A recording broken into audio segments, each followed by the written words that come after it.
चलिए भाई, good afternoon, Radhe Radhe, जय श्री कृष्ण सभी साथियों को। बहुत बहुत स्वागत है दोस्तों एक बार फिर से आप सभी का आपके अपने ऑनलाइन प्लेटफॉर्म एमडी क्लासेस पर। कंटिन्यू करेंगे और आज देखने वाले हम second phase of freedom struggle, ठीक है ना। Second phase of freedom struggle मतलब स्वतंत्रता संघर्ष का दूसरा चरण, ठीक है ना। मतलब यूं समझ लीजिए कि भारतीय राष्ट्रीय आंदोलन का जो सेकंड फेज है वो हम इस सेशन में पढ़ेंगे, ठीक है। भारतीय राष्ट्रीय आंदोलन का जो सेकंड फेज है वो हम इस सेशन में पढ़ने वाले हैं और इसमें सबसे पहले हम आपको बताने वाले हैं क्या, नासिक षड्यंत्र केस के बारे में, मतलब नासिक कॉन्स्पिरेसी। तो नासिक षड्यंत्र केस या नासिक कॉन्स्पिरेसी की बात हम करने जा रहे हैं। देखिए ऐसा है कि इस तरह की चीजें देखने को, सुनने को, पढ़ने को मिलती है, ठीक है। इस तरह की चीजें है ना। जैसे अगर हम इस तरह की चीजों की बात करें, जैसे नासिक षड्यंत्र केस है, ऐसे ही लाहौर षड्यंत्र केस है, ऐसे ही एक दिल्ली षड्यंत्र केस है, ठीक है ना। और भाई इस तरह की चीजें और भी देखने को मिल ही जाती है वन बाय वन, तो थोड़ा सा समझने की जरूरत तो है।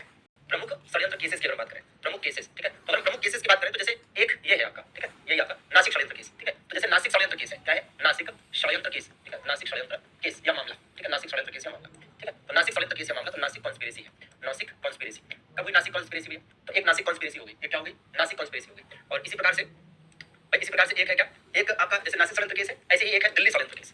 क्या है, दिल्ली षड्यंत्र केस है, ठीक है, दिल्ली षड्यंत्र केस, नोट करते चलिएगा, दिल्ली षड्यंत्र केस, ठीक है, मतलब दिल्ली कॉन्स्पिरेसी, ये पहला पेज ही है, ठीक है ना, दिल्ली कॉन्स्पिरेसी, दिल्ली कॉन्स्पिरेसी, ठीक है। और इसी प्रकार से अलीपुर बम षड्यंत्र कांड, ठीक है ना, कौन सा, एक इसी प्रकार से आपको मिल जाएगा अलीपुर बम षड्यंत्र कांड, कौन सा, अलीपुर वाला मामला, अलीपुर षड्यंत्र केस, कौन सा, अलीपुर षड्यंत्र केस, अलीपुर षड्यंत्र केस, अलीपुर षड्यंत्र केस भी आपको मिल जाएगा, ठीक है। Means Alipur conspiracy, Alipur conspiracy, ठीक है, अलीपुर कॉन्स्पिरेसी, ठीक है। और एक ऐसे ही है लाहौर षड्यंत्र केस। जो इस तरह के केसेस हैं वो एक जगह पर आपको बता रहे हैं, लाहौर षड्यंत्र केस, लाहौर षड्यंत्र केस मतलब Lahore conspiracy, Lahore conspiracy, Lahore conspiracy, ठीक है, लाहौर कॉन्स्पिरेसी।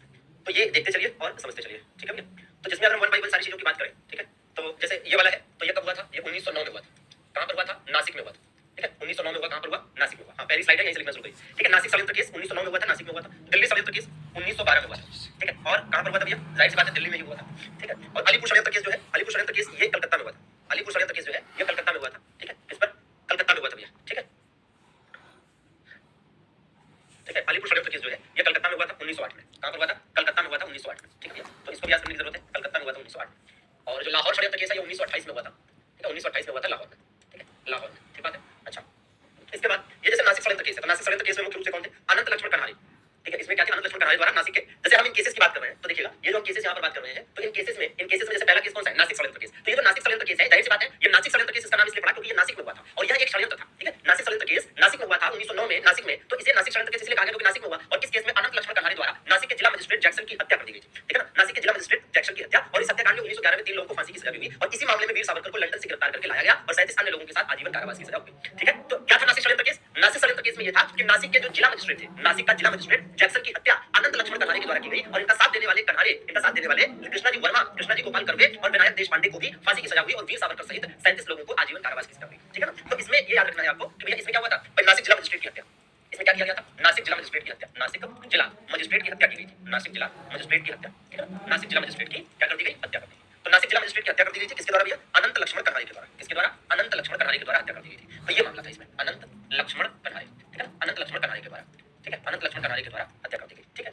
और जो दिल्ली षड्यंत्र केस था, एक तो ये कि इसको हम और क्या कहते हैं, तो इसको साथ हार्डिंग बम कांड भी कहा जाता है, हार्डिंग, ठीक है, हार्डिंग बम मस्केयर, ठीक है, हार्डिंग बम केस भी कहा जाता है इसे, हार्डिंग बम केस भी कहा जाता है। और इसमें क्या किया गया था, इसमें भी वायसराय हार्डिंग को मारने का प्रयास हुआ था। इसमें क्या हुआ था, वायसराय हार्डिंग को मारने का प्रयास, वायसराय हार्डिंग को मारने का प्रयास, वायसराय हार्डिंग को मारने का प्रयास, ठीक है, वायसराय हार्डिंग को मारने का प्रयास, ठीक है, याद रखेंगे, वायसराय हार्डिंग को मारने का प्रयास। और इसमें जो मुख्य अभियुक्त थे इनका नाम क्या था, रास बिहारी बोस, ठीक है, रास बिहारी बोस जो है इसमें मुख्य अभियुक्त थे। इसके बारे में भी आगे हम देखेंगे। तो जैसे जो नासिक षड्यंत्र केस है, अगर हम नासिक षड्यंत्र केस की बात करें कि क्या कुछ इसमें था, नासिक षड्यंत्र केस जैसे एक हावड़ा षड्यंत्र केस भी है और ये अच्छा ये दिल्ली षड्यंत्र केस वाला मामला है। तो दिल्ली षड्यंत्र केस को हम जो है यहाँ ले आते हैं, दिल्ली षड्यंत्र केस, ठीक है, तो ये भी यहाँ पढ़ने को मिल जाएगा। ये सारे षड्यंत्र केस हम आपको एक साथ बता देते हैं, ठीक है, सारे जो षड्यंत्र केस है ये सभी एक जगह पर बता देते हैं। दिल्ली षड्यंत्र केस के बारे में यहाँ पर चीजें मेंशन की गई है कि क्या कुछ दिल्ली षड्यंत्र केस में हुआ था, ठीक है, दिल्ली षड्यंत्र केस का जो मामला है, ठीक है, हिंदी में भी अवेलेबल है, इंग्लिश में भी अवेलेबल है, तो दोनों ही आपको यहाँ से, ठीक है, चीजें समझ में आ जाएंगी, ठीक है। तो देखिए भाई जो नासिक षड्यंत्र केस है, ठीक है, इसके बारे में जो जानकारी है, जो मेन जानकारी है नासिक षड्यंत्र केस की 1909 में हुई, नासिक में हुई और नासिक के जिला मजिस्ट्रेट जैक्सन को मारा गया अनंत लक्ष्मण कन्हारी के द्वारा, वो यहाँ पर मेन बात लिखी गई। और इसके बारे में विस्तार पूर्वक क्या किया गया, यहाँ पर बता दिया कि हम नासिक षड्यंत्र केस में, ठीक है, इसका विस्तार पूर्वक वर्णन यहाँ पर किया गया है। तो अगर आप थोड़ा विस्तार से देखना चाहते हैं, पढ़ना चाहते हैं तो ऐसे याद कर लेंगे कि इसमें कुल मिलाकर अनंत लक्ष्मण कन्हारी सहित 3 लोगों को फांसी हुई थी और 37 लोगों को, वीर सावरकर सहित 37 लोगों को क्या हुआ था, आजीवन कारावास हुआ था। यहाँ से एक जानकारी और निकल कर आती है कि वीर सावरकर को जो काला पानी की सजा हुई थी वो किस केस में हुई थी। तो वीर सावरकर को जो काला पानी की सजा देकर अंडमान निकोबार की सेलुलर जेल भेज दिया गया था, तो ये किस मामले में भेजा गया था, नासिक षड्यंत्र केस के मामले में भेजा गया था। तो क्लियर रहेंगे कि नासिक कॉन्स्पिरेसी केस में 3 लोगों को सजाए मौत मिली थी और वीर सावरकर सहित 37 लोगों को आजीवन कारावास हुई थी और इसी मामले में वीर सावरकर को काला पानी की सजा हुई थी, ठीक है। तो ये बात हो जाती है। और इसी प्रकार से हमने इसमें दूसरा कहा कि भैया दिल्ली षड्यंत्र केस जो 1912 में दिल्ली में हुआ था, इसमें वायसराय हार्डिंग को मारने का प्रयास किया गया और इसीलिए इसको हार्डिंग बम कांड कहते हैं। इसके मुख्य जो मतलब इस प्लान को मुख्य रूप से बनाने वाले कौन थे, रास बिहारी बोस थे, जो इस प्लान को, इस प्लान के खुलने के बाद मतलब ये प्लान रासबिहारी बोस के सामने, रासबिहारी बोस ने इस प्लान को किया था। तो रासबिहारी बोस को लगा कि हमको अंग्रेज पकड़कर सजा दे देंगे, तो रासबिहारी बोस जापान चले गए। ठीक है, तो दिल्ली षड्यंत्र केस में क्या था कि वायसराय हार्डिंग पर बसंत विश्वास व मनमथ विश्वास ने बॉम्ब फेंका, परंतु इनकी योजना, ठीक है, परंतु इस प्लान की योजना जो है, इस प्लानिंग को रासबिहारी बोस ने बनाया था। इस मामले में 3 लोगों को फांसी हुई, बसंत विश्वास, अवध बिहारी और मास्टर अमीर चंद। इस मामले का नए से खुलने के बाद रासबिहारी बोस जापान चले गए और वहीं पर द्वितीय विश्व युद्ध के दौरान इंडिया इंडिपेंडेंस लीग का गठन किया। ठीक है, क्लियर है कि भैया दिल्ली षड्यंत्र केस में क्या हुआ था? दिल्ली षड्यंत्र केस में यह था कि बसंत विश्वास और मनमथ विश्वास के द्वारा, ठीक है, बॉम्ब फेंका गया, वायसराय हार्डिंग के ऊपर बच गया, लेकिन इस प्लान को किया गया था रासबिहारी बोस के द्वारा। इसी वजह से रासबिहारी बोस ने जब देखा कि सीक्रेट ओपन हो रहा है, तो वो जापान चले गए और सेकंड वर्ल्ड वॉर के दौरान, है ना, इंडियन इंडिपेंडेंस लीग को एस्टैब्लिश करके वहां से सुभाष चंद्र बोस जी के साथ, ठीक है, अपनी प्रक्रिया को आगे बढ़ाया। इस दिल्ली षड्यंत्र केस में इन 3 लोगों को फांसी की सजा हुई थी, यह भी आपको ध्यान देने की जरूरत है। अब तीसरा मामला क्या है भाई? तीसरा जो केस है, ये है अलीपुर षड्यंत्र केस। अलीपुर षड्यंत्र केस 1908 में कलकत्ता में हुआ था। अलीपुर षड्यंत्र केस 1908 में कलकत्ता में हुआ था और अलीपुर षड्यंत्र केस को अगर विस्तारपूर्वक आपको दिखाएं तो यहां पर आपको नजर आता है, यहां पर आपको नजर आता है। तो आइए जरा देख लिया जाए कि इसमें क्या कुछ मामला है। ठीक है, तो अलीपुर षड्यंत्र केस में आप देखेंगे, अलीपुर षड्यंत्र केस ये जो है, इसमें देखिए क्या क्या चीजें मेंशन की गई है अलीपुर षड्यंत्र केस में। तो अलीपुर षड्यंत्र केस जो है, इसको एज इट इज याद रखेंगे। देखिए मेंशन किया गया है कि कलकत्ता के अलीपुर अदालत में, कलकत्ता के अलीपुर अदालत में 34 लोगों पर अवैध हथियार का मामला मुकदमा चलाया गया। मतलब ये है कि ये मामला ऐसा था कि 34 लोगों पर अवैध शस्त्र या हथियार रखने का आरोप लगा। ठीक है ना, अवैध हथियार या शस्त्र रखने का आरोप लगा, तो इसमें ज्यादातर को काला पानी की सजा सुनाई गई। और इसमें एक मामला जरूरी है कि अरविंद घोष जो है छोड़ दिए गए और अरविंद घोष ने कर्मयोगी नाम की पत्र निकाला था और आपत्तिपूर्ण लेखों के कारण इनके विरुद्ध वारंट भी निकाला गया था। ठीक है, तो अलीपुर षड्यंत्र केस को भी जरूर याद रखेंगे, काफी इंपॉर्टेंट है। अलीपुर कॉन्स्पिरेसी, ठीक है ना, अलीपुर कॉन्स्पिरेसी को याद रखिएगा। ठीक है, अलीपुर कॉन्स्पिरेसी बिल्कुल आपको याद होना चाहिए। ठीक है, तो ये अलीपुर कॉन्स्पिरेसी है कि 34 people were tried in the,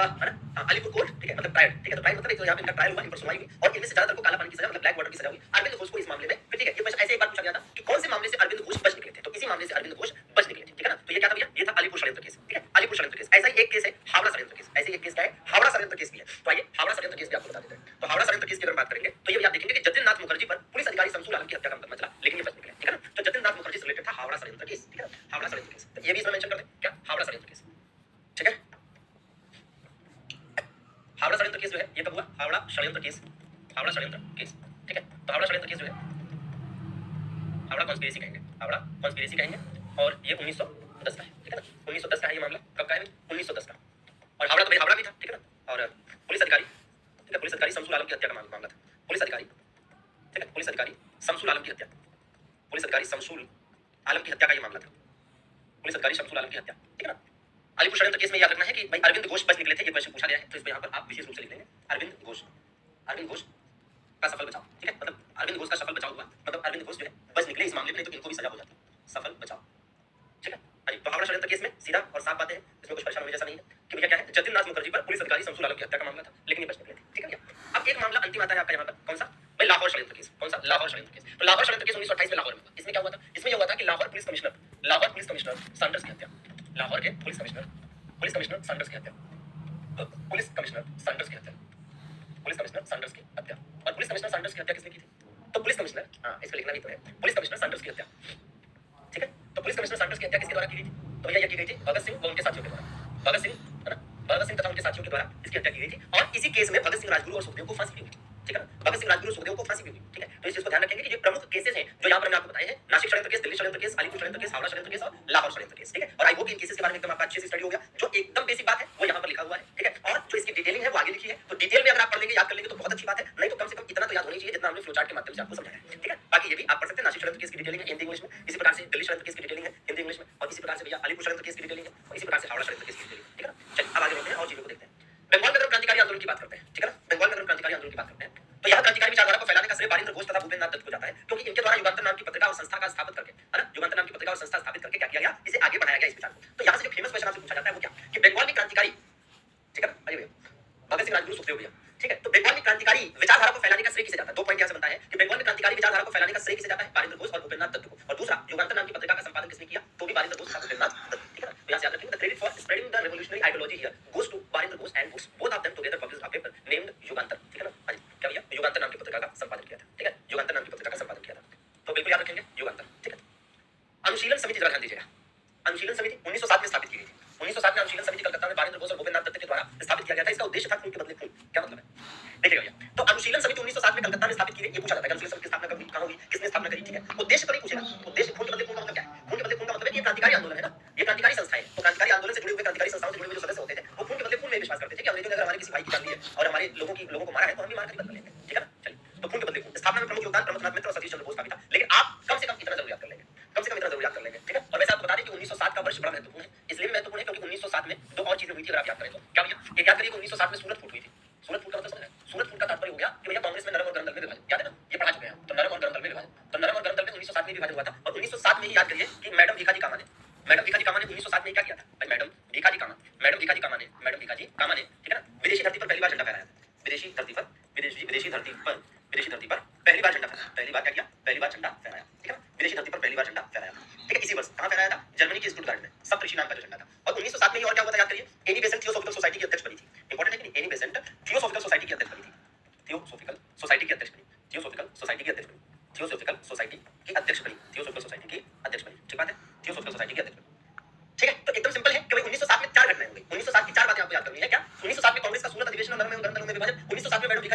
विदेशी धरती पर पहली बार झंडा फहराया जाना भारत का सप्तऋषि झंडा, और 1907 में एनी बेसेंट का थियोसॉफिकल सोसाइटी की अध्यक्ष बनना, और 1907 में ही अनुशीलन समिति का कलकत्ता में स्थापित होना। एकदम सीधी सी बात, ठीक है ना, एकदम सीधी सी बात है। और 1907 में ये जो घटनाएं हैं इसको हम पहले ही कई बार एक्सप्लेन कर चुके हैं इन हिंदी एंड इंग्लिश बोथ, ठीक है ना। चलिए आगे देखा जाए तो 1907 की 3 घटनाएं आपको ध्यान रखने की जरूरत है। बाकी अनुशीलन समिति याद रखिएगा जो 1907 में कलकत्ता में बारिंद्र घोष के द्वारा स्थापित की गई। केवल यही 2 पॉइंट इंपॉर्टेंट होते हैं, नीचे के जो 3-4 पॉइंट लिखे हैं वो इंपॉर्टेंट नहीं है, ठीक है ना। तो आप केवल इतने ही ये पॉइंट लिखेंगे बस, ठीक है। इन तीनों को छोड़ दीजिए, कोई दिक्कत नहीं, ठीक है। यह एक व्यायामशाला के रूप में 1903 में स्थापित हुआ था वैसे, तो बहुत इसकी भी आवश्यकता नहीं है, ठीक है। हाँ, यहाँ पर आप एक चीज याद कर सकते हैं कि ये जो अनुशीलन समिति है इसके अध्यक्ष कौन थे? प्रमथनाथ मित्र थे, प्रमथनाथ मित्र थे, ठीक है। उपाध्यक्ष थे चित्तरंजन दास और अरविंद घोष, ठीक है। तो बहुत इसकी आवश्यकता नहीं है, ठीक है। तो अगर आप चाहें तो इसको आराम से बिल्कुल, ठीक है, आराम से इसको याद रखेंगे, कहीं से कहीं तक कोई दिक्कत नहीं है। थोड़ा सा स्टाइल में या फिर इंटरेस्टिंग बनाना चाहते हैं अगर आप इस नोट्स को, तो आप ऐसे हमारे अंदाज में लिख सकते हैं इसको कि आपने बीच में 1907 लिख लिया और यहाँ लिख लिया आईएनसी, ठीक है। आईएनसी का अधिवेशन कहाँ हुआ? सूरत में। और यहाँ पर क्या हुआ था? 1907 में सूरत में एक अधिवेशन हुआ। 1907 में और क्या हुई? अनुशीलन समिति की स्थापना हुई। अनुशीलन, ठीक है, अनुशीलन समिति की स्थापना, अनुशीलन समिति की स्थापना, ठीक है, अनुशीलन समिति की स्थापना हुई। और क्या हुआ 1907 में? 1907 में भाई मैडम भीखाजी कामा, मैडम भीखाजी कामा वाला मामला याद कर लेंगे कि मैडम भीखाजी कामा ने, ठीक है, मैडम भीखाजी कामा ने, ठीक है, मैडम भीखाजी कामा ने विदेशी धरती पर, विदेशी धरती पर पहली बार, ठीक है, पहली बार भारतीय झंडा फहराया, पहली बार भारतीय झंडा फहराया, भारतीय झंडा फहराया, ठीक है, भारतीय झंडा फहराया, ये याद कर लेंगे। और चौथी चीज क्या है? चौथी चीज ये है कि भाई एनी बेसेंट से संबंधित है कि भाई एनी बेसेंट थियोसॉफिकल सोसाइटी की अध्यक्ष बनी, थियोसॉफिकल सोसाइटी की अध्यक्ष बनी, थियोसॉफिकल सोसाइटी की अध्यक्ष बनी, थियोसॉफिकल सोसाइटी की अध्यक्ष बनी, थियोसॉफिकल सोसाइटी की अध्यक्ष बनी। तो सीधा सीधा आपको ये याद करना है भाई, ठीक है। देखिए तो ये क्या था? ये तो भैया वही है, यहाँ पर क्या हो गया था? नरम एवं गर्म दलों में विभाजन, नरम एवं गर्म दलों में विभाजन हो गया था, ठीक है। इसलिए ये इंपॉर्टेंट है। एनी बेसिक थियोसॉफिकल सोसाइटी की अध्यक्ष बनी, ठीक है। और भारत में इसकी सफलता का श्रेय नहीं जाता है, भारत में थियोसॉफिकल सोसाइटी, भारत में इसकी, ठीक है, भारत में इसकी सफलता का श्रेय इन्हें जाता है, श्रेय इन्हें जाता है, ठीक है। भारत में इसकी सफलता का श्रेय इन्हें जाता है, ठीक। और मैडम भीखाजी कामा ने ये जो झंडा फहराया था ये कहाँ फहराया था? स्टुटगार्ट में फहराया था। स्टुटगार्ट नाम की जगह कहाँ पर? जर्मनी, कहाँ पर? जर्मनी में। और इन्होंने जो झंडा फहराया था, ठीक है, जो झंडा फहराया था वो कौन सा था? सप्तऋषि झंडा था। क्या था भैया? सप्तऋषि झंडा था, ठीक है, सप्तऋषि झंडा था, तिरंगा नहीं था, ठीक है। अनुशीलन समिति 1907 कलकत्ता में स्थापना हुई, कलकत्ता में स्थापना हुई, ठीक है, कलकत्ता में स्थापना हुई थी। किसके द्वारा भैया? तो इसकी स्थापना की गई थी 2 लोगों के द्वारा, जिन 2 लोगों के द्वारा उनका नाम बस याद कर लेना है कि भैया कौन कौन? बारिंद्र घोष, ठीक है, बारिंद्र घोष और भूपेंद्र नाथ दत्त, ठीक है, भूपेंद्र नाथ दत्त, ठीक है, भूपेंद्र नाथ दत्त। तो एज इट इज याद कर लेंगे, ठीक है ना। अजय ठीक है, चलिए थोड़ा कष्ट कर लोगे तो क्या हो जाएगा? सारा कष्ट नहीं करेंगे, थोड़ा कष्ट कर लोगे तो क्या हो जाएगा? खैर, तो ये थोड़ा सा और अच्छा हो जाएगा आपका फ्लोचार्ट, ठीक है भैया। अजय ठीक, अब क्या करें, ट्रेन तो आप ही लोग छुड़वा रहे हो, हमें तो कोई जल्दी नहीं है। चलिए ध्यान दीजिए 1907, ठीक है, 1907 की 4 घटनाएं आपकी स्क्रीन पर है, चारों को एज इट इज आप लिख सकते हैं बढ़िया तरीके से, ठीक है। चलिए तो अब जब आपने इसको लिख लिया तो आप क्या करेंगे भाई? अब इसके बाद और आगे बढ़े, और चीजों को समझने का प्रयास करेंगे, ठीक है। तो अब जरा आ जाते हैं 1904 में। देखिए अभी हमने आपको ये बताया वो थी अनुशीलन समिति, ठीक है। अजय भैया अब लग रहा है बढ़िया। चलो तो अब देखिए अनुशीलन समिति में बताया, अब ये है ढाका अनुशीलन समिति 1904 में। तो आइए अगर 1904 की घटना देख लीजिए। अगर 1904 की घटनाओं की बात करें तो 1904 में जैसे एक तो ये है ढाका अनुशीलन समिति, क्या लिया? ढाका अनुशीलन समिति। तो ढाका अनुशीलन समिति की स्थापना 1904 में, ढाका अनुशीलन समिति की स्थापना 1904 में, ये देख सकते हैं ढाका अनुशीलन समिति। भाई केवल अनुशीलन समिति कहे तो कलकत्ता में स्थापित हुई, ढाका अनुशीलन समिति ढाका में स्थापित हुई, प्रमथनाथ मित्र और पुलिन दास के द्वारा, ठीक है। तो यह इसकी स्थापना कब हुई? 1904 में। किसके द्वारा स्थापना हुई? तो प्रमथनाथ मित्र, ठीक है, प्रमथनाथ मित्र मुख्य रूप से थे प्रमथनाथ मित्र प्लस पुलिन दास, ठीक है, कौन? पुलिन दास। और इसी प्रकार से 1904 में और क्या हुआ? 1904 में याद करिए कि प्राचीन स्मारक संरक्षण एक्ट आया, प्राचीन स्मारक संरक्षण एक्ट भी आया, प्राचीन स्मारक संरक्षण एक्ट आया, ठीक है ना। हाँ जी, प्राचीन स्मारक संरक्षण एक्ट, ठीक है ना, ठीक। तो एंशिएंट मॉन्यूमेंट प्रोटेक्शन एक्ट क्या है भैया? एंशिएंट मॉन्यूमेंट, ठीक है, प्रोटेक्शन एक्ट, ठीक है। तो ये यहाँ पर आया 1904 में। और क्या हुआ 1904 में? याद करिए 1904 में ही फीफा की स्थापना हुई थी। किसकी स्थापना? फीफा की स्थापना, ठीक है। फीफा की स्थापना कहाँ पर की गई थी? फीफा की पेरिस में स्थापना। फीफा की कहाँ स्थापना की गई? पेरिस में स्थापना, फीफा की पेरिस में स्थापना। वो अलग बात है कि आप जानते हैं कि फीफा का जो हेड ऑफिस है वो कहाँ पर है? ज्यूरिख में है। और ज्यूरिख कहाँ पर है? स्विट्जरलैंड में। ज्यूरिख कहाँ पर है भैया? स्विट्जरलैंड में, ठीक है, फीफा। इसी प्रकार से 1904 में याद करिए अभिनव भारत की स्थापना हुई थी, अभिनव भारत नाम की संस्था स्थापित हुई थी। अभिनव भारत जिसे मूल रूप से मित्र मेला कहा जाता, भाई मूल रूप से इसे क्या कहा जाता? मित्र मेला। किसके द्वारा स्थापना की गई थी भैया? तो वीडी सावरकर के द्वारा, विनायक दामोदर सावरकर, ठीक है। इसे मूलतः किस नाम से जाना जाता था? मूलतः मित्र मेला के नाम से इसे कब स्थापित किया गया था? मूलतः मित्र मेला के नाम से 1899 में स्थापित, 1899 में स्थापित, मूलतः मित्र मेला के नाम से। अच्छा ठीक है। 1904 में क्या हुआ? 1904 में सब ये हुआ क्या? 1904 में हो गया भारतीय विश्वविद्यालय अधिनियम। क्या हो गया? भारतीय विश्वविद्यालय अधिनियम, ठीक है, भारतीय विश्वविद्यालय अधिनियम, ठीक है। मतलब कह सकते हैं कि इंडियन यूनिवर्सिटी एक्ट, ठीक है, इंडियन यूनिवर्सिटी एक्ट, ठीक। तो ये भी याद कर लेंगे 1904। और क्या हुआ? आर्कियोलॉजिकल सर्वे ऑफ इंडिया की वर्तमान स्वरूप में स्थापना, आर्कियोलॉजिकल सर्वे ऑफ इंडिया की वर्तमान स्वरूप में स्थापना, ठीक है। और ये आर्कियोलॉजिकल सर्वे ऑफ इंडिया का मतलब क्या है? भारतीय पुरातत्व एवं सर्वेक्षण, ठीक है, भारतीय पुरातत्व एवं सर्वेक्षण। और इसकी नींव कब पड़ी थी? इसकी फाउंडेशन क्या है? तो नींव इसकी पड़ी थी 1861, ठीक है भैया, न्यू इसकी कब पड़ी थी 1861 में। तो एज इट इज याद करने की जरूरत है कि 1904 में ढाका अनुशीलन समिति प्रमथनाथ मित्र ने और पुलिंदास ने स्थापित की थी, ठीक है ना जी भैया। इसी प्रकार से प्राचीन स्मारक संरक्षण एक्ट मतलब Asian monument protection act, FIFA की स्थापना पेरिस में अभिनव भारत वीर सावरकर ने मूलतः मित्र मेला के नाम से 1899 में स्थापित किया था। It means originally Abhinav Bharat was known as Mitra Mela and which was founded in 1899, ठीक है ना हां जी। आर्कियोलॉजिकल सर्वे ऑफ इंडिया, ठीक है ना, तो मतलब archaeological survey of India established as in present format in 1904, ठीक है, which was basically founded in 1861। तो बेसिकली 1861 में जिसकी फाउंडेशन हुई थी आर्कियोलॉजिकल सर्वे ऑफ इंडिया की, ये मॉडर्न फॉर्मेट में 1904 में एस्टैब्लिश हुआ या स्थापित हुआ, ठीक है कंप्लीट। अच्छा, अब इसके बाद आपको ये करना है कि भाई ये देखिए, तो ये ढाका अनुशीलन समिति हो गया, ठीक है। ढाका अनुशीलन समिति के बाद जरा देखिएगा, मैं आपको दो है ना, दो चीजें बारिंद्र घोष से संबंधित। भवानी मंदिर, क्रांतिकारी सन्यासी जीवन तब तक जिए जब तक कि स्वाधीनता प्राप्त न हो जाए। ये भवानी मंदिर नाम की और भवानी मंदिर का मुख्य उद्देश्य था। इसमें आनंद मठ का भाव ग्रहण किया गया था और इसमें यह भी था कि भारत की स्वतंत्रता के लिए फौजी शिक्षा और युद्ध आवश्यक है, ठीक है। मतलब भवानी टेंपल जो कि बारिंद्र घोष द्वारा ठीक आगे बढ़ाया गया, ठीक है। तो जो भवानी टेंपल है, इसका अगर आप देखेंगे तो इसका मेन जो पर्पस था वो क्या था, the revolutionary should live the एक्सेंट life until independence is achieved. In this the spirit of Anand Math was also adopted. Military education and war are necessary for India's independence. इसका प्रचार भवानी मंदिर के नाम से किया गया था, ठीक है, भवानी मंदिर के माध्यम से किया गया। क्रांतिकारी विचारों का प्रचार करने वाली पत्रिकाएं, magazine propagating revolutionary ideas, magazine propagating revolutionary ideas, ठीक है। तो ये भी देख लेंगे, क्रांतिकारी विचारों का प्रचार करने वाली है ना पत्रिकाएं, क्या भैया, क्रांतिकारी विचारों का प्रचार करने वाली पत्रिकाओं की बात करेंगे। तो देख लिया जाए क्रांतिकारी विचारों का प्रचार करने वाली पत्रिकाएं, ठीक है। तो देखिएगा जैसे युगांतर है, युगांतर का किसके द्वारा किया जाता था, इसका संपादक बारिंद्र घोष, किसके द्वारा मुख्य था, बारिंद्र घोष के द्वारा, ठीक है, स्टार्ट किया गया, ठीक है। और भी पत्रिकाएं हैं, जैसे गदर नाम की पत्रिका थी, गदर नाम की पत्रिका आप देखेंगे तो ये लाला हरदयाल की थी, किसकी थी भाई, लाला हरदयाल की पत्रिका थी, लाला हरदयाल की पत्रिका थी, लाला हरदयाल की पत्रिका थी। और इसी प्रकार से एक पत्रिका थी, कौन सी, एक पत्रिका थी आपकी केसरी, केसरी, केसरी जो है ये भी आपको याद होगा, ये बाल गंगाधर तिलक की पत्रिका थी, बाल गंगाधर तिलक की, ठीक है, बाल गंगाधर तिलक की। तो जरा देखेंगे, नहीं बिल्कुल विश्वास, देखिए क्रांतिकारी विचारों का प्रचार करने वाली पत्रिकाएं, क्रांतिकारी विचारों का प्रचार करने वाली पत्रिकाएं जो है वो यहाँ पर है, ठीक है। तो क्रांतिकारी विचारों का प्रचार करने वाली पत्रिकाओं की बात करें तो युगांतर है जो कि बारिंद्र घोष द्वारा संपादित, संध्या ब्रह्म बंधोपाध्याय के द्वारा, वंदे मातरम अरविंद घोष के द्वारा, गदर लाला हरदयाल के द्वारा, केसरी बाल गंगाधर तिलक के द्वारा, ठीक है। तो इस चीज को आपको ध्यान रखने की जरूरत है, ठीक है। अच्छा ये क्लियरली बात एकदम स्पष्ट रूप से समझ में आ गई, ठीक है।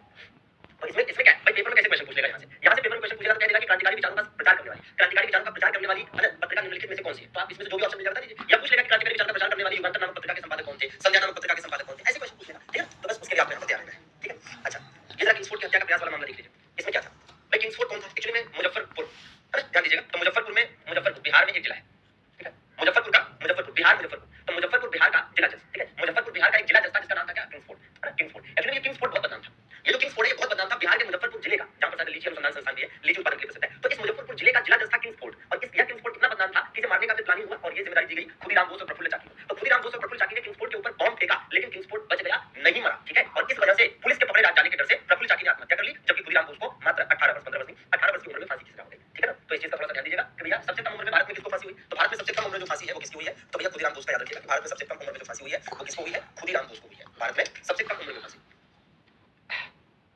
ठीक है भैया। तो इस चीज का ध्यान दीजिएगा।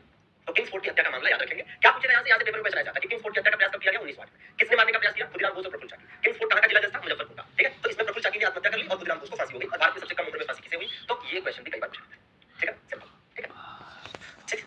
तो ये आपको ध्यान देने की जरूरत है। अब इसके बाद है ना, इसके बाद का जो कुछ भी मामला है, ठीक है, इसके बाद का जो कुछ भी मामला है वो एक नया टॉपिक क्रांतिकारियों के क्रांतिकारी आंदोलन के अंतर्गत आएगा कि भाई विदेशों में क्रांतिकारी आंदोलन। इसके बाद हम क्या देखेंगे, इसके बाद हम विदेशों में क्रांतिकारी आंदोलन देखेंगे। मतलब इसके बाद हम ये देखने वाले हैं कि किस प्रकार से भारतीय लोगों ने ब्रिटेन में जाकर, अमेरिका में जाकर, कनाडा में जाकर, अलग अलग जगहों पर किस प्रकार से भारत की आजादी के लिए अलग अलग तरीके से अपने प्रयास किए। जैसे लंदन में इंडिया होम रूल सोसाइटी की स्थापना करना, इंडिया हाउस की स्थापना करना, लंदन में घुसकर खुदीराम बोस के लंदन में घुसकर उधम सिंह के द्वारा जनरल डायर को मारना, या फिर कर्जन वाइली की हत्या मदनलाल ढींगरा के द्वारा किया जाना, ठीक है, या फिर विदेशी धरती पर गदर पार्टी का स्थापित होना, या मैडम भिखारी कामा का तो बता ही चुके हैं कि उन्होंने विदेशी धरती पर झंडा फहराया, ठीक है। ऐसी बहुत सारी चीजें हैं वो हम देखने की बात जरूरी है। क्यों फांसी हुई, किसी को मारने का कोई प्रयास करे उसे फांसी नहीं होगी, अरे वो हमारे लिहाज से सही कर रहे थे ना खुदीराम बोस जी, अंग्रेजों के लिहाज से थोड़ा ना। अब किसी को मारने का प्रयास किया जाएगा तो फांसी नहीं होगी। खुदीराम बोस और प्रफुल्ल चाकी ने तो मारने का प्रयास किया था, बॉम्ब फेंका था, और भाई भले किंग्सफोर्ड नहीं मरा लेकिन दूसरे लोग तो मर गए ना, हां जी। तो इस वजह से तो चलिए मिलते हैं अगले सेशन में, इसको आगे कंटिन्यू करते हैं, ठीक है। धन्यवाद, thank you very much.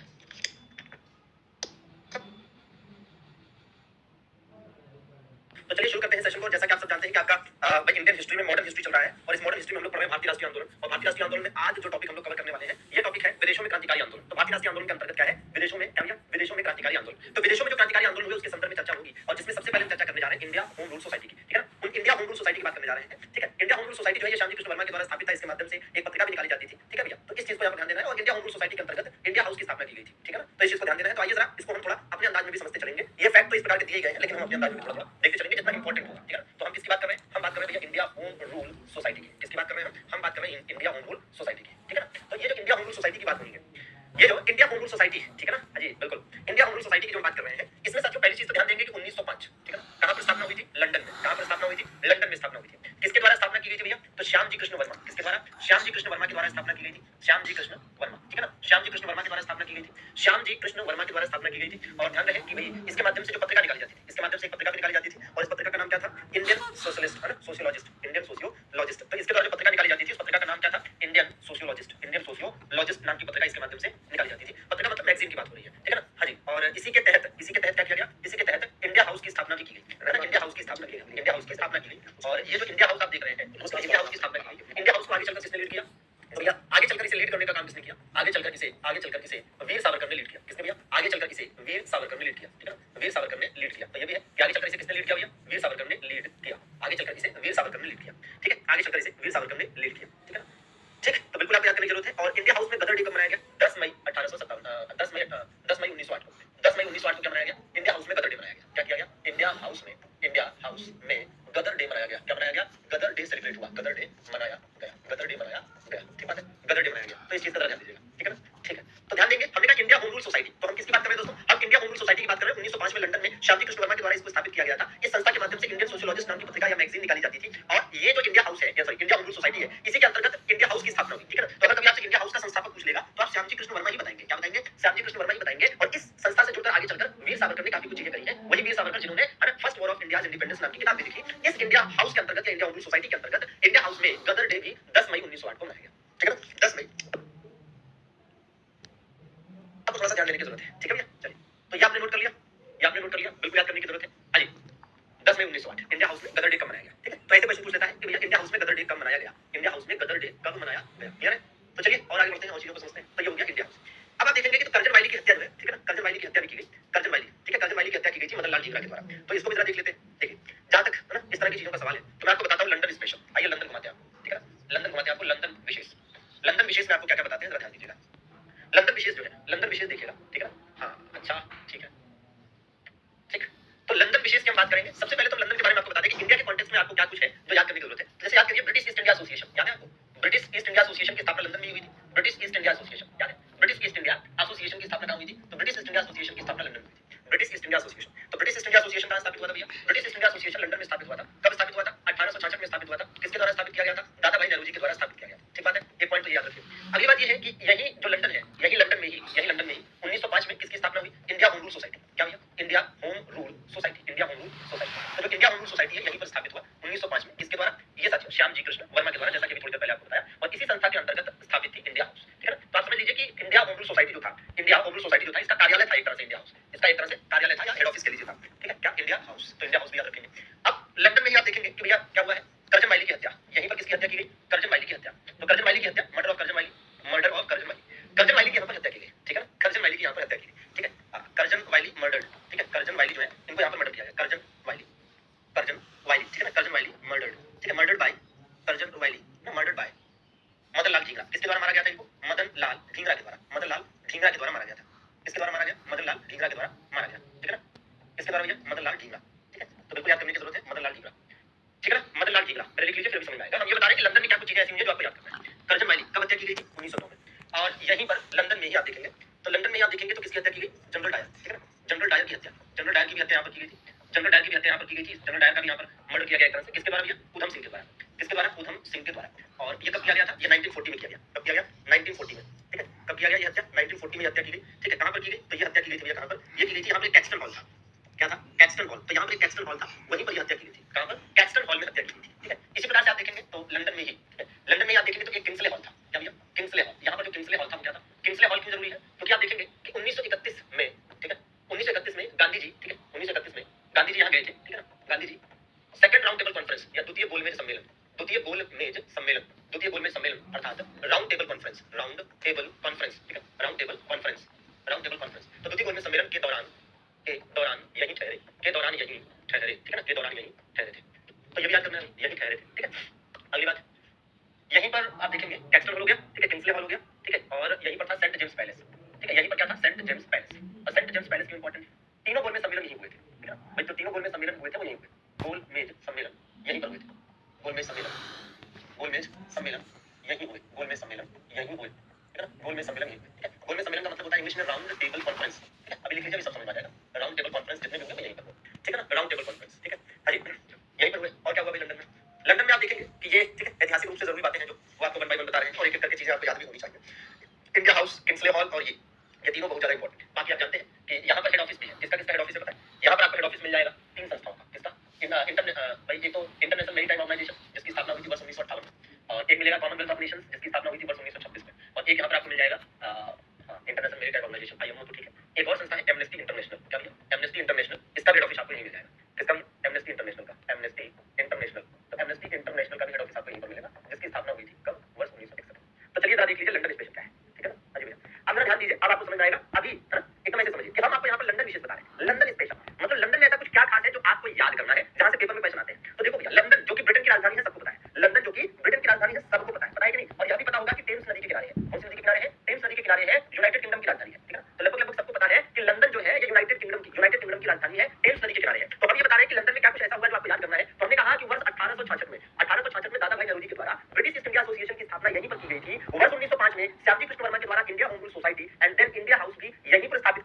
Dhingra के द्वारा करजन वाइली की हत्या गोली मारकर यहीं पर की गई थी। वर्ष 1940 में जनरल डायर की हत्या उधम सिंह के द्वारा यहीं पर की गई थी कैक्सटन हॉल में।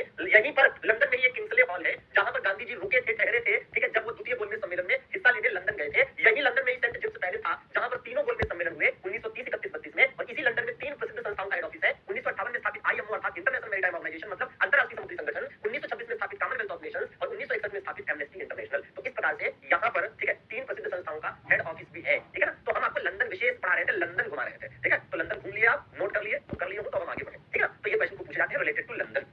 क्लियर? ठीक है भैया, हो गया वो तो आगे चलाए। ठीक, मैडम भिखारी कामा तो पढ़ा चुके हैं, बता चुके हैं, तो फिर से बताने का मतलब नहीं है। मैडम भिखारी कामा से आगे चलते हैं गदर पार्टी की ओर, ठीक है। ये देखिए गदर पार्टी देखिए। तो गदर पार्टी की अगर हम बात करें, वर्ष 1913 में गदर पार्टी की स्थापना हुई थी, ठीक है ना। तो गदर पार्टी के बारे में आपको क्या क्या याद करना है? तो देखो भैया सीधी सीधी बात है कि गदर पार्टी, ठीक है ना। गदर पार्टी की अगर आप बात करिएगा, ठीक है, गदर पार्टी की अगर आप बात करिएगा तो सीधी सीधी चीज है जो आपको ध्यान देनी है, ठीक है। क्या? तो गदर पार्टी में आप देखेंगे पहली बात तो 1913 में स्थापना हुई थी। कब हुई थी? 1913 में स्थापना हुई थी। ये बात तो ये हो गई, 1913 में स्थापना हुई। दूसरी बात ये है कि कहाँ स्थापना हुई थी? सैन फ्रांसिस्को में स्थापना हुई थी। कहाँ पर? San Francisco. कहाँ बताया? San Francisco. San Francisco America में इसकी स्थापना हुई थी, ठीक है। सैन फ्रांसिस्को अमेरिका में स्थापना हुई थी। और माना जाता है कि इसके जो संस्थापक थे ये मुख्य रूप से कौन थे? लाला हरदयाल थे, ठीक है। लाला हरदयाल मुख्य रूप से इसके संस्थापक थे, है ना। और अगर आप देखें तो इसके द्वारा एक मैगजीन, एक पत्रिका निकाली जाती थी और इस मैगजीन का नाम क्या रखा गया था? गदर। क्या रखा गया था भैया? गदर रखा गया था। तो ये भी आपको ध्यान देने की जरूरत है, ठीक है। हाँ जी। और सोहन सिंह भाभना इसके अध्यक्ष थे। तो इसके पहले अध्यक्ष कौन बने? इसके जो प्रथम अध्यक्ष बने, ठीक है। तो इसके प्रथम अध्यक्ष कौन थे? तो इसके प्रथम अध्यक्ष थे सोहन सिंह भाभना, ठीक है। अध्यक्ष का मतलब हेड कह लीजिए, चेयरमैन कह लीजिए, ठीक है ना। चलिए भैया, ठीक है। उधम सिंह ने जनरल डायर को क्यों मारा? अब जलियांवाला बाग हत्याकांड पढ़ाएंगे तब बता देंगे। जलियांवाला बाग हत्याकांड का जिम्मेदार था जनरल डायर, इसी, ठीक है। पहले अध्यक्ष कौन थे? सोहन सिंह भाभना। कौन भैया? सोहन सिंह भाभना, ठीक है ना। तो सोहन सिंह भाभना जरूर याद रखेंगे, सोहन सिंह भाभना, ठीक है। सोहन सिंह भाभना, ठीक है ना। हाँ, लंदन घूमिए भैया, ठीक है। तो सोहन सिंह भाभना क्या थे? इसके अध्यक्ष थे, ठीक। इसके अन्य जो नेता थे, अन्य कुछ अन्य नेताओं के नाम भी है जो इधर लिखेंगे, जैसे बरकतुल्लाह खान भी इसके अन्य नेता थे, ठीक है। बरकतुल्लाह खान इसके अन्य नेताओं में थे, ठीक है। रामचंद्र नाम के एक व्यक्ति थे, वो भी इसके अन्य नेताओं में थे। और इसी प्रकार से और भी अन्य नेता हैं, तो इनको हम क्या लिख देते हैं, बढ़िया डिजाइन भी बन जाएगी, ठीक है। हाँ जी, तो देख के लिख लिया जाए भैया बिल्कुल। रामचंद्र, बरकतुल्लाह, रास बिहारी बोस, राजा महेंद्र प्रताप, ठीक है। तो कौन भैया? राजा महेंद्र प्रताप। राजा महेंद्र प्रताप भी इसके अन्य नेताओं में थे। राजा महेंद्र प्रताप, राजा महेंद्र प्रताप, ठीक है। राजा महेंद्र प्रताप, ठीक है। और कौन भाई? बरकतुल्लाह, बरकतुल्लाह का नाम नहीं लिखा, ठीक है। बरकतुल्लाह भी लिख लीजिए, बरकतुल्लाह, बरकतुल्लाह का नाम भी लिख लीजिए भाई। रास बिहारी बोस और मैडम भिखारी कामा, रास बिहारी बोस और मैडम भिखारी कामा, मैडम भिखारी कामा, मैडम भिखारी कामा, ठीक है। मैडम भिखारी कामा, तो बिल्कुल एज इट इज आपको याद करने की जरूरत है, ठीक। चलिए, नहीं नहीं, गदर मूवी इस पर नहीं बनी थी भैया। गदर मूवी का इससे कोई खास लेना देना नहीं है, ठीक है ना। चलिए, तो ये कब की बात है? ये 1913 की बात है। अब जरा ये भी ध्यान दीजिएगा कि भाई 1913 में गदर पार्टी स्थापित, ठीक है। इसके बारे में आपको अच्छी जानकारी होनी चाहिए। और 1913 से संबंधित जरा इस चीज का भी ध्यान दीजिए कि 1913 केवल इसीलिए नहीं जाना जाता, और भी चीजें हैं। जैसे 1913 में गदर पार्टी स्थापित हुई, एकदम नो डाउट बहुत अच्छी चीज है, ठीक है। गदर पार्टी स्थापित हुई, कहाँ स्थापित हुई? सैन फ्रांसिस्को में, एकदम बढ़िया बात है, ठीक है। सैन फ्रांसिस्को, ठीक है, एकदम ठीक बात है। 1913 में एक और चीज हुई, क्या? भारत की पहली, ठीक है, पहली मूक फिल्म आई, पहली मूक फिल्म आई थी भारत की। और भारत की जो पहली मूक फिल्म आई थी, इस मूक फिल्म का नाम क्या था? इस मूक फिल्म का नाम था राजा हरिश्चंद्र। क्या नाम था इसका? राजा हरिश्चंद्र इस मूक फिल्म का नाम था, ठीक है। राजा हरिश्चंद्र इस मूक फिल्म का नाम था। और इसी वर्ष रविंद्रनाथ टैगोर को क्या मिला? रविंद्रनाथ टैगोर को, ठीक है, नोबेल प्राइज मिला। क्या मिला भैया? नोबेल प्राइज मिला। और इनको साथ में जो नोबेल प्राइज मिला था, तो याद रखिएगा, ये एशिया या भारत, ये एशिया या भारत के प्रथम व्यक्ति थे, प्रथम व्यक्ति थे जिन्होंने साहित्य का नोबेल पुरस्कार प्राप्त किया, जिन्होंने साहित्य का नोबेल प्राइज प्राप्त किया, साहित्य का नोबेल प्राइज प्राप्त किया।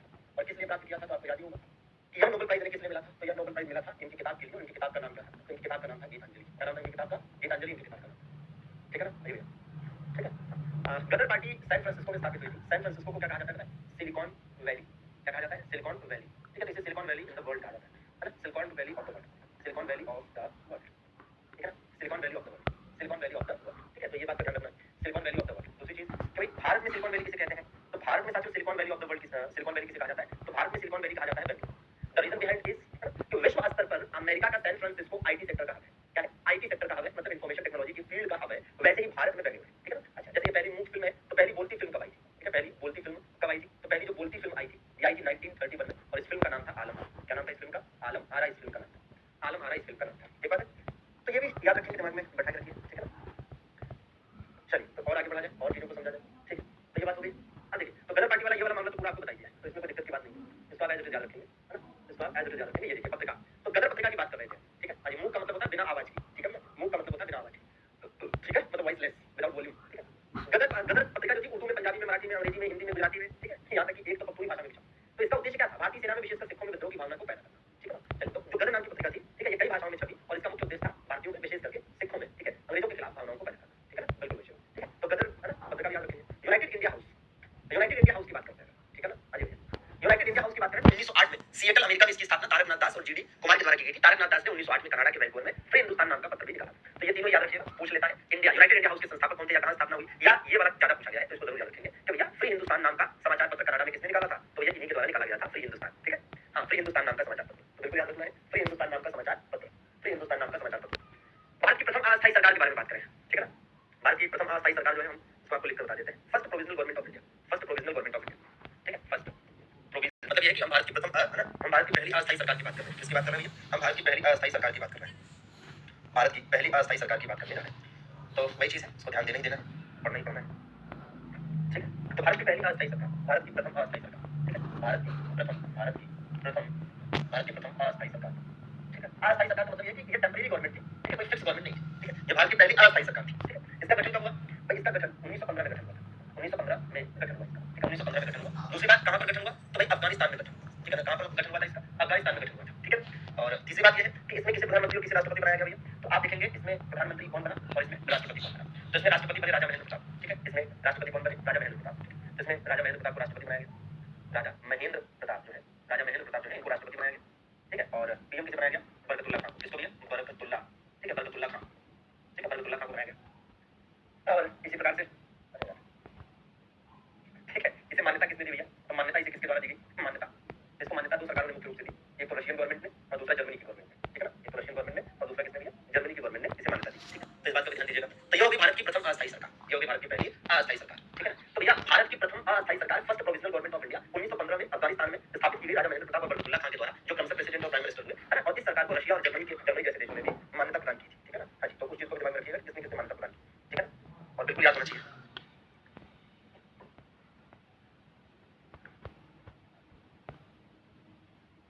ठीक है, चलिए, अब भारत की प्रथम अस्थायी सरकार को लिख के बता दिया है, तो इस वाले मैटर की जरूरत नहीं है, इसको हटा देते हैं। जरा कामागाटा मारू प्रकरण के बारे में हम लोग डिस्कस कर लेते हैं। किसके बारे में, कामागाटा मारू प्रकरण। ठीक है ना, आइए क्या आज की जगह रात लिखना कहां लिखना, राजा महेंद्र कहां, चल तारकनाथ। ठीक है यार, सही कर लिया। ठीक है, तारकनाथ दास। और ये जीडी कुमार का मतलब गुरुदत्त कुमार। ठीक है ना, गुरुदत्त कुमार। ठीक है, गुरुदत्त कुमार। ठीक है, गुरुदत्त कुमार। खैर चलिए, कामागाटा मारू वाला मामला जरा देख लेते हैं। कामागाटा मारू वाले मामले में क्या था कि जैसे जापानी जहाज था, कामागाटा मारू क्या था, एक जापानी जहाज या कह लीजिए जापानी स्टीमर था। ये एक जापानी जहाज था या यूं कह लीजिए कि जापानी स्टीमर था। ठीक है, असल में ऐसे समझिए कि 376 जिसमें ज्यादातर सिख थे, 376 भारतीय जिसमें ज्यादातर सिख थे, ज्यादातर पंजाबी थे, ये लोग कनाडा जाना चाहते थे। कहां जाना चाहते थे भैया, कनाडा जाना चाहते थे। वैसे भी आप जानते हैं कि सिख लोगों को, पंजाबी लोगों को कनाडा जाना बहुत पसंद है। कहां जाना है, कनाडा नहीं, कनाडा है। ठीक है, तो भैया इनको कनाडा जाना पहले से बहुत पसंद है, तो इनको कनाडा जाना था। और इस समय चल रहा था फर्स्ट वर्ल्ड वार। ठीक है, हाँ जी, इस समय क्या चल रहा था, इस समय फर्स्ट वर्ल्ड वार चल रहा था। ठीक है ना, तो ये फर्स्ट वर्ल्ड वार चल रहा था, प्रथम विश्व युद्ध चल रहा था। और इसी विश्व युद्ध के दौरान 376 भारतीय जिसमें ज्यादातर सिख थे, इन लोगों ने क्या किया, इन लोगों ने ये किया कि भैया इसमें थे मुख्य रूप से गुरुदत्त सिंह। तो जो गुरुदत्त सिंह है, इन्होंने जापान से एक जहाज किराए पर लिया, या कह लीजिए कि जापान से एक स्टीमर जो है वो किराए पर लिया, और इसमें 376 यात्रियों को बिठाकर कनाडा निकल लिए। 376 भारतीयों को बिठाकर कनाडा निकले, कनाडा के लिए निकले। और कनाडा के लिए निकले तो जब कनाडा पहुंचे, ठीक है, तो जब कनाडा पहुंचे तो कनाडा की सरकार ने इन्हें घुसने की इजाजत नहीं दी। ठीक है, तो कनाडा में इन्हें घुसने नहीं दिया गया, इन्हें एंट्री नहीं करने दी गई, जिसके विरोध में शोर कमेटी या तकी कमेटी का गठन किया गया, जिसके विरोध में शोर कमेटी या तकी कमेटी का गठन किया गया। लेकिन कनाडा सरकार ने इन्हें अपनी सीमा से बाहर कर दिया, कनाडा सरकार ने इन्हें अपनी सीमा से बाहर कर दिया, जिसके बाद ब्रिटिश सरकार ने इन्हें सीधे कलकत्ता लाने का आदेश दिया। और जब कलकत्ता लाया गया तो कलकत्ता में बजबज पहुंचने पर पुलिस और यात्रियों के बीच में झड़पें हो गई, जिसमें 18 यात्री मारे गए तथा 202 को जेल में डाल दिया गया। ठीक है, तो इस बात का ध्यान रखेंगे। तो भैया कामागाटा मारू वाला प्रकरण क्या था, तो कामागाटा मारू प्रकरण आप ये ध्यान देना है कि कामागाटा मारू क्या था। तो सीधी सी बात है भाई कि कामागाटा मारू क्या याद रखेंगे कि कामागाटा मारू एक जापानी जहाज था या स्टीमर था।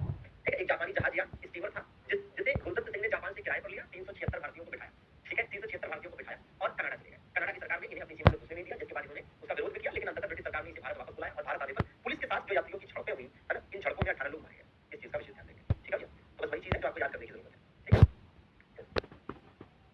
अच्छा, तो अच्छा अभी और भी चीजें हैं, कुछ और चीजें जो पढ़ेंगे, अभी खत्म नहीं हुआ है। अब इसके बाद हमें क्या करना है, अब इसके बाद आप ये समझिए कि स्वतंत्रता संघर्ष का, है ना, इसके बाद आपका स्वतंत्रता संघर्ष का दूसरा चरण शुरू होता है, लेकिन इसमें भी थोड़ा सा इंतजार है। ठीक है, थोड़ा सा इंतजार है। अब इसके बाद देखिए कुछ और जरूरी बातें हैं जो हम आपको बताना चाहेंगे। फिर इसके बाद हम स्वतंत्रता संघर्ष के तीसरे चरण पर अर्थात गांधी युग पर चलेंगे। अभी कुछ बातें शेष है ना, जैसे कि एक याद करिए, दिल्ली षड्यंत्र। जरा मैं दिल्ली स्पेशल बता दूं आपको कुछ, दिल्ली षड्यंत्र, दिल्ली षड्यंत्र केस, दिल्ली षड्यंत्र मामला या केस, दिल्ली षड्यंत्र मामला या केस। ठीक है, दिल्ली षड्यंत्र मामला या केस। ठीक है, और इसी प्रकार से एक है दिल्ली समझौता, एक ऐसे ही क्या, दिल्ली समझौता, और एक ऐसे ही है दिल्ली चलो आंदोलन, दिल्ली चलो आंदोलन। ठीक है, दिल्ली चलो आंदोलन, और ऐसे ही एक है दिल्ली चलो का नारा, दिल्ली चलो का नारा। ठीक है, दिल्ली चलो का नारा, ये भी दिल्ली चलो का नारा। ठीक है, अजी भैया, अजी अरे कनाडा क्यों जा रहे थे, कमाने दमाने और जो भी है ना, कमाने दमाने का उद्देश्य कम था। ठीक है, वहां पर क्रांतिकारी गतिविधियां पहले से ही विराजमान थी, गदर पार्टी और उसके द्वारा जो भी चीजें की गई थी, तो उसी में समर्थन करने की। दिल्ली षड्यंत्र मामला है, देखिए दिल्ली षड्यंत्र षड्यंत्र मामला, ठीक है, मतलब कह सकते हैं कि दिल्ली कॉन्स्पिरेसी केस, क्या कहते हैं इसे, इसे कहते हैं Delhi conspiracy case, Delhi conspiracy case, ठीक है। दिल्ली समझौता मतलब दिल्ली पैक्ट, क्या भैया, दिल्ली समझौता मतलब दिल्ली पैक्ट, दिल्ली चलो आंदोलन मतलब है ना, दिल्ली चलो मूवमेंट, दिल्ली चलो मूवमेंट, ठीक है, दिल्ली चलो मूवमेंट, दिल्ली चलो मूवमेंट, दिल्ली चलो का नारा मींस दिल्ली चलो स्लोगन, दिल्ली चलो स्लोगन, ठीक है, दिल्ली चलो स्लोगन, ये चार चीजें, ठीक है। तो इन चारों को जरा ध्यान दीजिए, ठीक है, इन चारों मामलों को समझिए, ठीक है, इन चारों मामलों को आपको समझना है। तो देखा जाए कि क्या कुछ चीजें हो सकती हैं इसमें, एक ये, एक ये, एक ये और एक ये, ठीक। अब इसमें है क्या कि दिल्ली दिल्ली षड्यंत्र मामला है, ये कब का है, ये 1912 का है, कब का है, 1912 का है, ठीक है ना। ये कब का है, ये है एग्जैक्टली 5 मार्च 1931 का। तो ये क्या है, ये भैया 1940 का है, और ये तो कहना रहा है। अब इसमें ये भी समझिए कि ये जो दिल्ली षड्यंत्र केस है, इसको हम और क्या कहते हैं, इसको कहा जाता है हार्डिंग बम कांड, इसे और क्या कहते हैं, इसे हार्डिंग बम कांड कहा जाता है, हार्डिंग बम कांड, ठीक है, क्या कहते हैं, हार्डिंग बम कांड कहते हैं, मतलब सीधा सीधा हार्डिंग बम केस, हार्डिंग बम केस, ठीक है, हार्डिंग बम केस। और दिल्ली समझौता जो है, ठीक है, दिल्ली समझौता को कौन क्या कहते हैं, Gandhi Irwin pact, Gandhi Irwin pact, ठीक है, इसे गांधी इरविन पैक्ट कहा जाता है, मतलब गांधी इरविन समझौता, गांधी ये एक तरह की चीज है ना, इसलिए ये बता रहे हैं, गांधी इरविन समझौता, गांधी इरविन समझौता। और दिल्ली चलो आंदोलन को क्या कहते हैं, व्यक्तिगत सत्याग्रह, ठीक है, व्यक्तिगत सत्याग्रह, व्यक्तिगत सत्याग्रह, ठीक है ना, व्यक्तिगत सत्याग्रह, ठीक है ना, चलिए, ठीक। अब इसमें है क्या कि ये जो दिल्ली चलो का नारा है, ठीक है ना, हाँ जी, जो दिल्ली चलो का नारा है, ये किसने दिया, it was given by Subhash Chandra Bose, given by Subhash Chandra Bose, ठीक है, सुभाष चंद्र बोस के द्वारा दिया गया, किसके द्वारा दिया गया, सुभाष चंद्र बोस के द्वारा दिया गया। अब देखिए ये सारी चीजें हमने एक जगह पर इसलिए बताई है क्योंकि ये सब जो है एक जैसी चीजें हैं, और अगर एक जगह पढ़ेंगे तो आपको लंबे समय तक याद रहेगा, ठीक है, लंबे समय तक आपको याद रहेगा, ठीक है। अब जैसे देखिए ना कि इसमें जैसे दिल्ली चलो का ही नारा है, ठीक है, ये दिल्ली षड्यंत्र है। अब ये जो दिल्ली षड्यंत्र मामला है, ये हार्डिंग बम कांड को ही कहा जाता है, ठीक है। हार्डिंग बम कांड में आपको बताया था कि उस समय का वायसराय जो हार्डिंग था, इस हार्डिंग को मारने का जो प्रयास किया गया 1912 में, जिसमें रास बिहारी बोस मुख्य रूप से थे, तो इसी को दिल्ली षड्यंत्र मामला कहा गया। ऐसे ही गांधी और इरविन के बीच में जो समझौता हुआ 5 मार्च 1931 को, जो कि ये दिल्ली में हुआ था, इसलिए इसको दिल्ली समझौता कहा गया। ऐसे ही जो 1940 में व्यक्तिगत सत्याग्रह हुआ, जिसमें आप पढ़ते भी हैं कि जो प्रथम सत्याग्रही थे वो कौन हुए थे, विनोबा भावे हुए थे, पढ़ते हैं ना कि विनोबा भावे जो है पहले सत्याग्रही हुए थे, और दूसरे सत्याग्रही जो है वो नेहरू जी हुए थे, पंडित जवाहरलाल नेहरू, ठीक है ना, हाँ जी, पंडित जवाहरलाल नेहरू, ठीक है, और तीसरे वाले जो ब्रह्मदत्त हुए थे। तो यही जो है क्वेश्चन, ठीक है, ये जो इंपॉर्टेंट होता है। तो वही व्यक्तिगत सत्याग्रह, व्यक्तिगत सत्याग्रह में दरअसल में यही था कि महाराष्ट्र के पवनार आश्रम से यात्रा शुरू करके दिल्ली तक जानी थी, इसीलिए इसको क्या कहा गया है, इसीलिए इसको दिल्ली चलो आंदोलन भी कहा गया। बाकी दिल्ली चलो का नारा सुभाष चंद्र बोस ने दिया था। सुभाष चंद्र बोस ने एक और नारा दिया था, तुम मुझे खून दो मैं तुम्हें आजादी दूंगा, ठीक है, तुम मुझे खून दो मैं तुम्हें आजादी दूंगा का नारा, ठीक है ना, तो वो भी जरूरी है, ठीक है, हाँ जी, ठीक। अब ये इस तरह की चीजों के लिए तो आपको बिल्कुल तैयार रहना पड़ेगा, ठीक है, इस तरह के ना चीजों के लिए आपको बिल्कुल तैयार रहना पड़ेगा।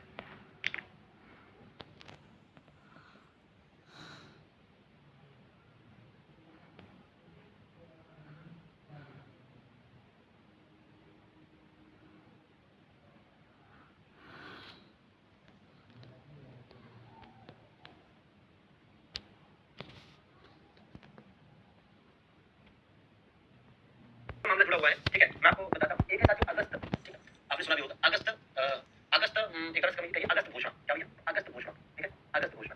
ऐसे ही एक है अगस्त प्रस्ताव, क्या है, अगस्त प्रस्ताव, ठीक है।